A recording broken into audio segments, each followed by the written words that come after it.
We're going to talk about special right triangles. Let me go ahead and share my screen.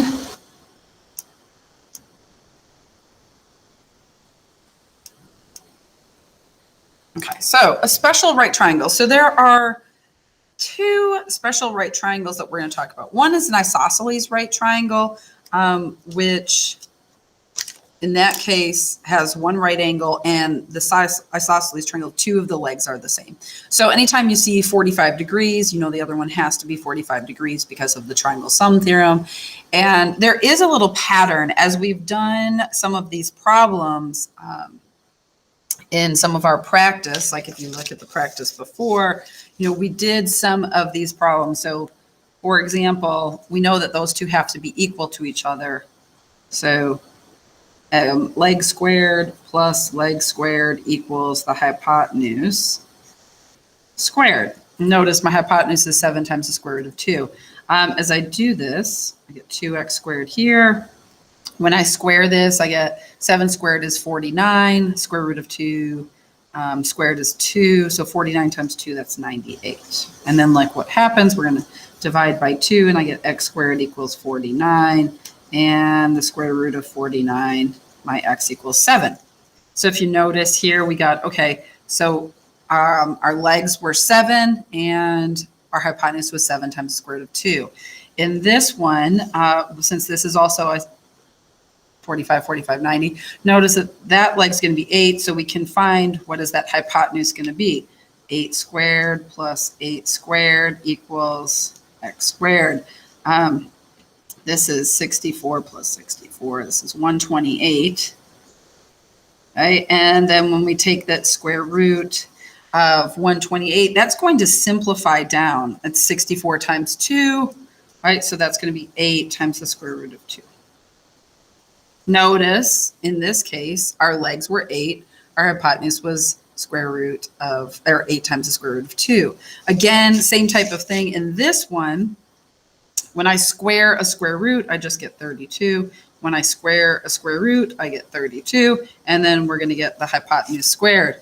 So this ends up being 64, and we can take the square root of that, and that's just going to be 8. Well, this one's a little bit different, right? It's a little bit different when you think about, well, let's think about what happens if I take every single one of these. It seems to be like the leg times the square root of 2 is the hypotenuse. The leg times the square root of 2 is the hypotenuse. Well, here was my leg. Let's just double check. Square root of 32, if I multiply it times the square root of 2, that's the square root of 64. And sure enough, that's 8. And that's what our hypotenuse was. So this is what we call a special right triangle. It's a 45, 45, 90 triangle. And every time we do this, if you remember this pattern, it's always the leg. The hypotenuse is the leg times the square root of 2. And the legs are equal to each other. So if I have a hypotenuse, I could kind of divide by the square root of 2. But this comes in handy when we're trying to find some of these. Okay. So let's just use that pattern to do some of these examples. So remember, the hypotenuse equals the leg times the square root of 2. So in this particular case, I have the hypotenuse. And when we are looking at this, I can see, hey, this is the leg times the square root of 2. So in this particular case, my leg is going to equal 9. In this one, we've noticed it's a 45, 45, 90 triangle, right? They didn't have to tell, if they told us this is 45 degrees, we mathematically know that one has to be 45 degrees. We know the legs are equal to each other, and we know the hypotenuse is going to be the leg times the square root of 2. Okay. Again, this is a 45, 45, 90 triangle. Just because this one's labeled X and this one's labeled Y doesn't mean that they're not equal, because the angles are equal, the sides opposite and have to be equal. So X has to equal Y. Okay. I could use Pythagorean theorem for this one. I could just say, X squared plus X squared. But remember that the leg equals the hypotenuse times the square root of 2. So if I have the hypotenuse and I want to find the leg, I can right? Because this doesn't have a square root of 2 in it. So it's not as easy as just saying, hey, the leg's 8. It doesn't work quite that way. The hypotenuse is going to be the leg divided by the square root of 2. So we can kind of think about this and say, oh, this is not leg. Sorry. I knew something was wrong here. This is leg, and this should be hypotenuse. I was trying to have it equal. So our leg is going to be the hypotenuse divided by the square root of 2. There we go. So as I do this leg, I know that's what I'm looking for. My hypotenuse is 8. So the leg is going to be 8 divided by the square root of 2. And this is all fine and dandy, except remember our one rule. We can't have a radical in the denominator. So we multiply top and bottom. Have to rationalize. Right? And then I get 8 times the square root of 2 over 2. That's not simplified, so we have to simplify. And 8 divided by 2 is 4, so it's 4 times the root of 2. Okay?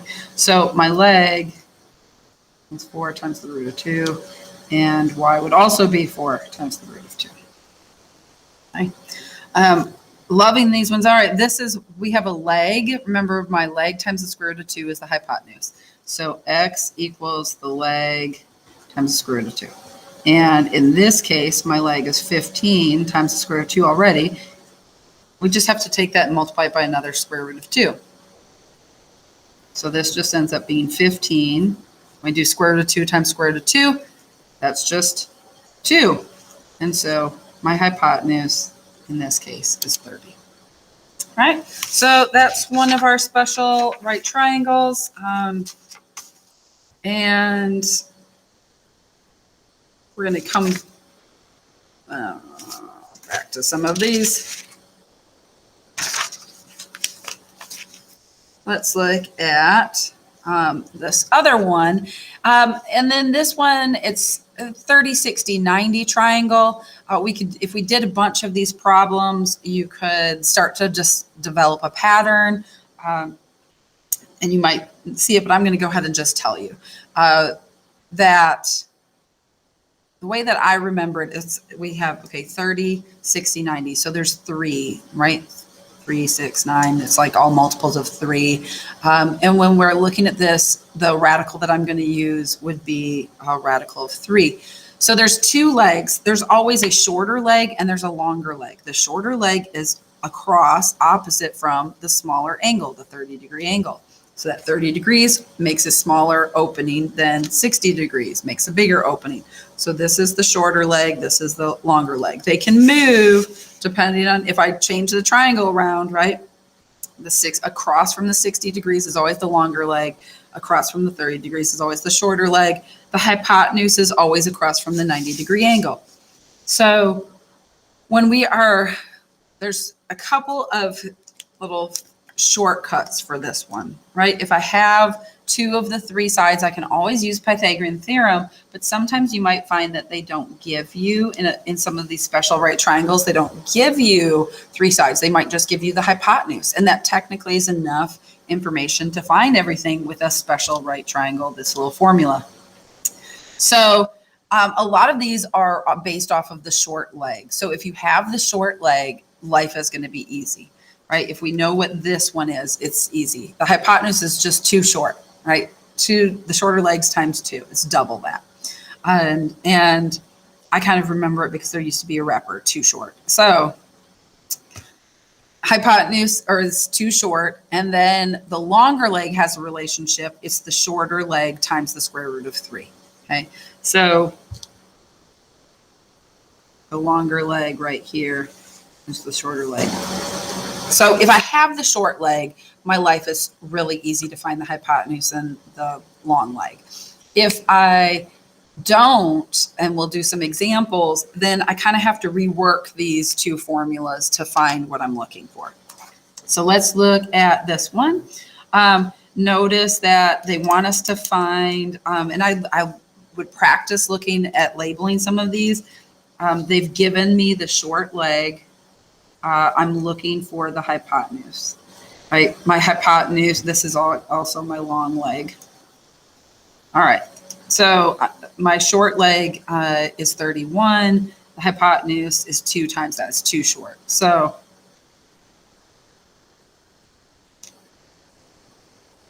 okay, easy peasy. In this case, they gave me the short leg. I'm looking for the long leg. Remember that the long leg is the short times the square root of 3. And if I have, so in this case, x is my long leg. My short leg happens to be 7 times the square root of 3. It doesn't mean that means that when I'm looking at this, I have to then multiply that whole thing times the square root of 3. And that ends up being 7 times 3. And so x is 21. Okay.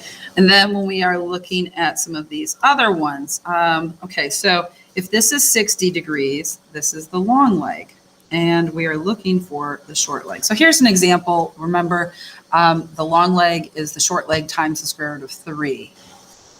All right, so the long leg is 16. The short leg is x times the square root of 3, right? That's what we have to, that's my formula. I'm just using this one. Long leg equals short leg times the square root of 3.